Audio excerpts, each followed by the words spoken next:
guys, how's it going? I'm back with this second episode of 10 out of 10 heavy metal albums, which, if you haven't seen the first episode, are basically just albums I think are flawless, and in some eras classics, in some more modern releases, things that I think will hold the test of time maybe in a decade or two. Pretty simple, just great albums. You know, once again, deviating from the 10 metal bands you haven't heard but should series, doing something a bit different. So I think first up is an album by a band that I deem probably kick-started extreme metal as a whole, and probably the band that I had the most people DM me to say, how did you not have them in that video? If you haven't guessed already, I'm talking about Venom. And I went with their first album, Welcome to Hell. It's between this and black metal. I've got the first 3 picture discs on the Record Store Day re-release thingy that Back on Black did. But I think going with the first album for sort of the first extreme metal band in many people's view made sense. If you don't know Venom, power trio from Newcastle, powerful speed metal that developed very much into black death, thrash, and pretty much everything we know and love today, so maybe one of the most important albums to ever exist. Next up we have a black metal classic, no doubt influenced by Venom and moreover Bathory, who followed, is Emperor with their debut album In the Nightside Eclipse. Again, it was a hard one to pick, so I also love anthems to the Welkin at Dusk. In fact, I've been lucky enough to see Emperor twice, and each time they performed one of those albums in full, so that's a cool little thing. But yeah, In the Nightside Eclipse, I think, took black metal to a really kind of majestic territory where, I guess, obviously, the use of keyboards was something that bands might have toyed with, but wasn't so prevalent, but now there's infinite bands that are trying to sound like Emperor, with few to none having succeeded, and this album being pretty much untouchable as far as symphonic black metal goes. Now, talking of sort of revolutionary black metal, to me, this is a band that means a great deal. I guess loads of people consider this a classic, but to me, Life Lovers' album Conquers, of course, within the depressive black metal scene, had a huge amount of influence, as did all of Life Lovers' material. But I also think this is probably the best culmination of black and doom metal, in my humble opinion. It's an incredibly dark, cold-sounding release, and as much as Life Lover throw in a lot of kind of punky stuff, indie stuff, sort of post-metal stuff, I think that this is exactly what black metal's about, which is innovation and sort of saying fuck you to the status quo, and I really think Life Lover's kind of brand of self-destruction really does that. Now for the first one that I deem a modern classic, in that it's sort of in the last decade, is a album that I think very few people will disagree with. It's Spectral Voices' Eroded Corridors of Unbeing, the full-length masterpiece of death doom and possibly the best modern death metal album, with some others you've seen in these videos, but I don't think many people would knock this one down because it is absolutely flawless, fantastic live band. Got to see them, it was either this year or at the end of last year at the Railway Arches in London, so seeing Spectral Voice with Gravemiasma and Abyssal in an abandoned railway arch, that was insane. Absolutely flawless album, doomy, creepy death metal at its best in my opinion. Next up, I'm going to sort of break this up and do some CDs in between, and sticking with doomy death metal, we have Sentenced from Finland with their album Shadows of the Past, or Shadows of Past as the cover seems to say. I'm pretty sure that this is a bootleg, it's just what I managed to get hold of at the time in my life that I purchased this, being about a year or two ago. Sentenced is one of those bands that highlight the pinnacle of Finnish death metal with its very doomy, gothic influenced kind of melodic riffing. It's definitely an album that kind of takes you on a journey. It's not far off an hour long, it's over 50 minutes for sure. Really powerful stuff, really important album. Next up, some more Finnish doomy death metal. We have Crypts with their second album, Remnants of Expansion. Another band that's amazing live. I have ordered the LP of this. I have the new one on LP and CD, but this is my favourite one after much deliberation between this and the new one. And hopefully my LP from Meisako and Odd Show Records comes soon. I only ordered it a couple days ago, but for now I'm going to have to show the CD. But yeah, spectral, eerie, death metal, very otherworldly, very kind of dissonant and creepy, and it's just fantastic stuff. Next up, we have another black metal classic, this time from Sweden, with Marduk, or Marduk, however people are saying it at this given moment. This is signed by Morgan. Bought this at Helvete or Nisseblod in Norway. As much as pretty much every era of Marduk has fantastic releases, I can't think of an album that I dislike by them. I think Panzer Division Marduk is when they really came into their own with that kind of brutal, warlike artillery shell drumming, ferocious riffs, killer vocals, with Mortis joining the band as well. I believe Mortis did vocals on this one. No, this was the last one with Legion, wasn't it? Or one of the last ones with Legion. It's a long day, don't crucify me. Sorry, Legion's vocals. Legion and Mortis both have incredible vocals. I can never decide who I prefer. I mean, Mortis having Funeral Mist, I think I prefer Funeral Mist to Marduk, but yeah, sorry, Legion performing on vocals, absolutely crushing album. Next up, we have another Swedish sort of black metal, sort of death metal band. We have Dissection, and I went with Rain Chaos, which I think is going to be the first thing in this video that's going to cause people to fly into frenzy. Hear me out. So the first two Dissection albums, of course, stone cold melodic black metal classics. They are also, in my opinion, flawless, but Rain Chaos to me represents quite a lot in terms of course, John Notthite coming towards the end of his life. You can feel a lot on this album and the upbeat riffs and melodies that he's kind of coming towards the end of something, be that his spiritual journey, his music career, or indeed his life. I just think everything really fell into place with Dissection, including some like astounding live shows they did and stuff after he got out of prison. This to me, Set Titan as well, his guitar work on this. Of course he now plays live in Vatane, or did. I'm not sure if he does at the minute. But yeah, to me this is just the culmination and the perfect bow out from an absolute mastermind of musical excellence. Next up, another one from Sweden. We have Candlemas Epicus Doomicus Metallicus, which Black Sabbath aside, because Black Sabbath could, I mean, pretty much nothing would exist without Black Sabbath that I like, but I guess to me this is the birth of doom metal in all of its glory as we know it today.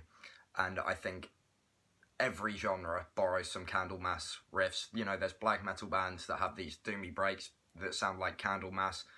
Of course, death doom bands, Candlemas, like Hooded Menace, they have tons of Candlemas-y riffs. And I just think that this album is doom metal at its best and at its probable earliest. I'm not an expert on doom metal by any stretch, but that's, to me at least, what made it what it is, and I guess put it on the map, really. Next up, we have another album from Sweden. This is not intentional, but this band seems to be sort of segregated into Nordic countries at the minute. Shining with their fifth album, Halmstad, which is, of course, where Nicholas Kvarforth lived at the given point. I guess with the very early Shining black metal albums being very cold, raw, kind of DSBM-y stuff, the new ones leaning much more on experimentation and progressive stuff. I love both, but sort of in the mid-ground, they had the best of both worlds with albums 4 through 6. And to me, Halmstad being bang in the middle, this is album 5 of a current 10-album career. It's haunting. I remember when I discovered this album, in fact, at quite an appropriate time in life, which I'm not going to go into, but it definitely inspired me a lot, especially particularly Ganglen, that a lot of the ideas for how to construct songs were borrowed from Shining, and my favourite Shining song being the closing track, Nicka Morgendagen. I'm terrible at Swedish. This is my favourite Shining track. Apologies to anyone Swedish watching this, because yeah, that was butchered. But also the third track, Låt oss ta allt från varandra. That I feel wasn't too butchered, but Swedish really trips me up, especially with that weird whesh sound they make a lot. Sorry, Swedes. But yeah, once again, another amazing release. Now let's do some more LPs before, there's only 2 tapes in this video. But we're going to go back to death metal, because if I made these videos about black metal, I'd struggle to keep them concise length. Autopsy with their album Mental Funeral. Again, this was a real hard one going between this and Severed Survival. But I think Mental Funeral, in a way, along with some ideas from Severed Survival, but to me this was almost how Death Doom was born. I mean, it's not necessarily Death Doom, but there are some really cool slow riffs that you can see were sort of transitioned into bands like Decomposed from the UK and stuff. This album came out in '91, so definitely a classic. That was probably the best year for extreme metal, but Autopsy's Mental Funeral to me is just nasty death metal that influenced pretty much everything now. Now we're going way back before any of these releases, I believe, with Black Sabbath and Masters of Reality. It's not their first album, which, you know, I could argue was the birth of heavy metal. It's not Paranoid, which I could argue was the breakthrough of heavy metal. Masters of Reality, though, was to me when Black Sabbath completely found their groove and they still had all their wits about them and just made the most crushing, groovy, fuzzy album that, in my opinion, which I'm saying a lot because I know there's going to be some tool who goes, well, I like this Black Sabbath album more, so you're wrong. And it's like, great, dude, thanks. But yeah, this album to me was just, if you've never heard Black Sabbath for whatever reason, this is exactly what I'd recommend starting with.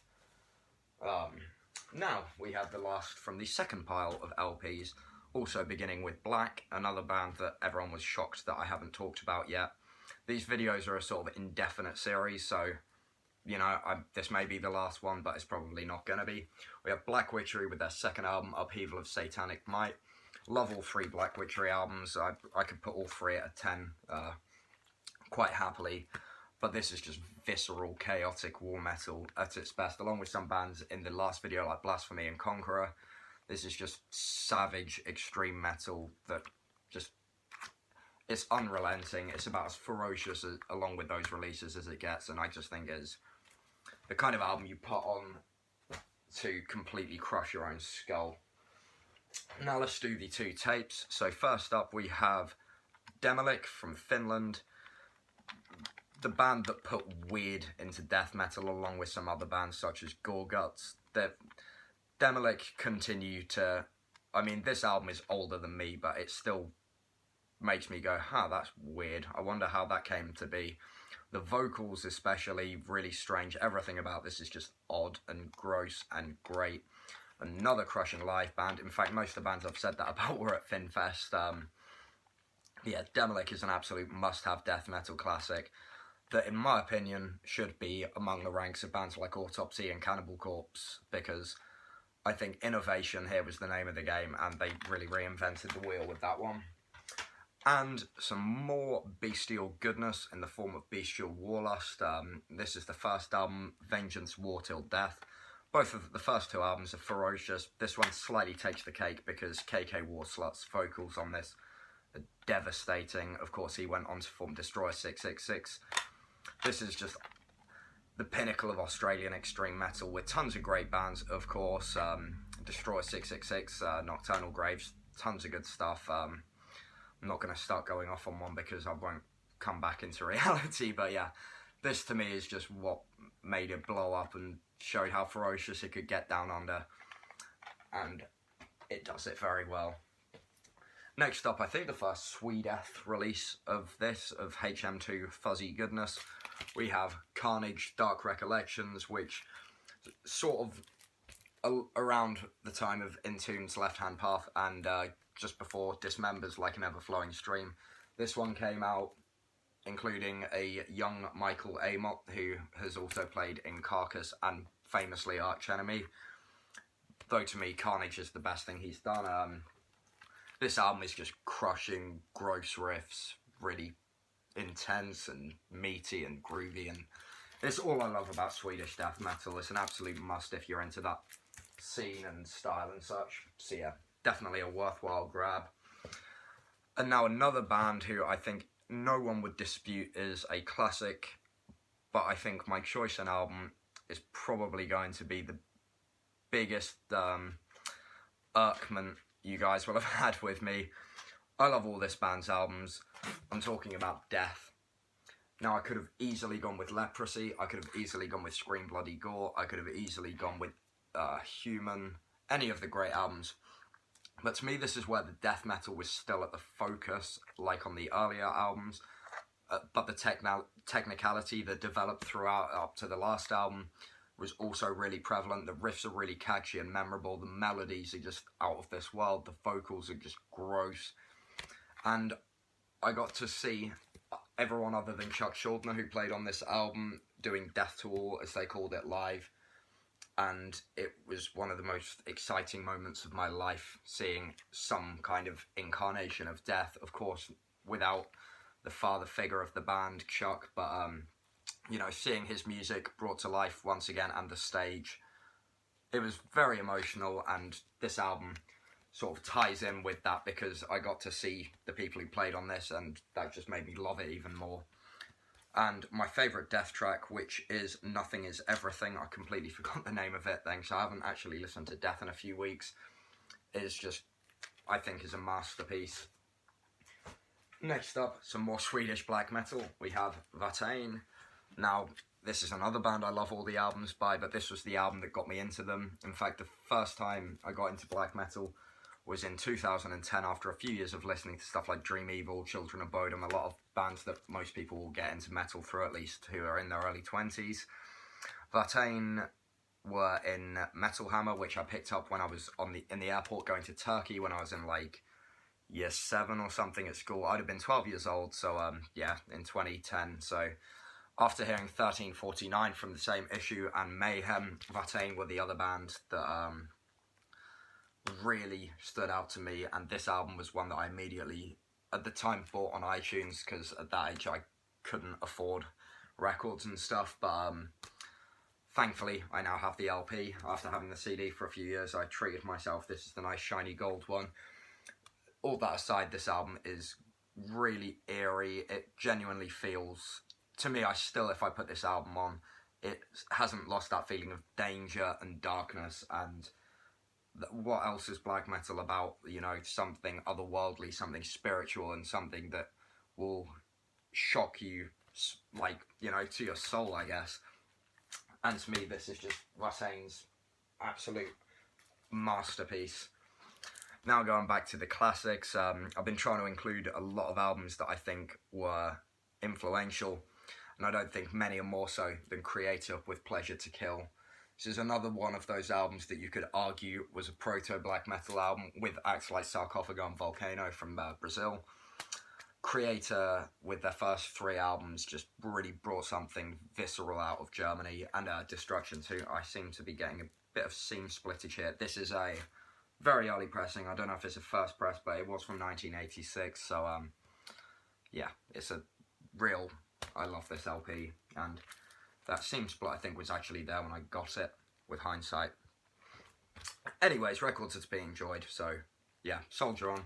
Creator, I could have gone with the first album, but Pleasure to Kill, just Endless Pain, of course, Pleasure to Kill just wins by 0.01%.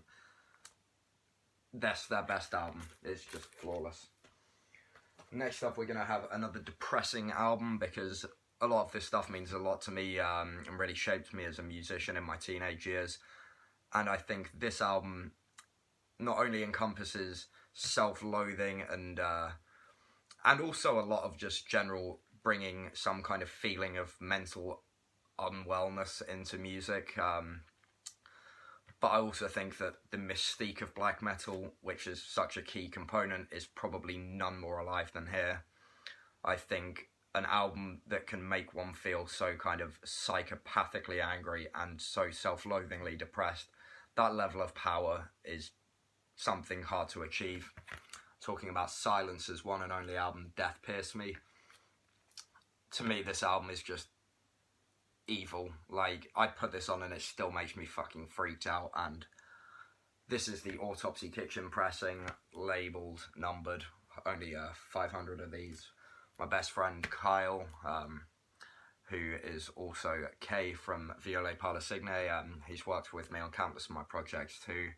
He gave me this as a birthday present, I think when I was like 15, 16, something like that. And it's one of my prized possessions, if not my favourite record I own. In terms of just how much I love this pressing and everything, it's just perfect. And if you want to hear how dark, depraved, and just inhuman black metal can sound, then Silencer is where it's at. And now another from the early years stroke prefacing years to black metal, Celtic Frost. Now everyone loves Celtic Frost, that's a rule. If you don't, then something, you know, I'm not going to tell you what to do, but bad. I could have easily gone with Morbid Tales. I could have easily gone with fuck, the name of the first album has just completely gone out of my head. Fuck me, I'm going to crucify myself for this. To Megatherion. I'm so angry at myself for forgetting that. When it's this warm, my brain just kind of goes. But I think Into the Pandemonium took the kind of savagery of those albums and just upped the weird. Tom Gabriel Fisher, or Tom G. Warrior, of course, having been in Hellhammer, knew how to make visceral heavy metal. And post-Celtic Frost, Triptychon shows he knows how to make fucked up heavy metal. And this album, I think, is the exact halfway point where it's messed up, but it still has that just barbaric old school feel to it.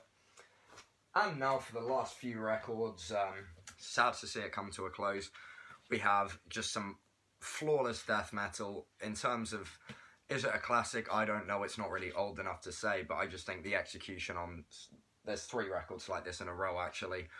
First up we have Cruciamentum's Charnel Passages on Profound Lore.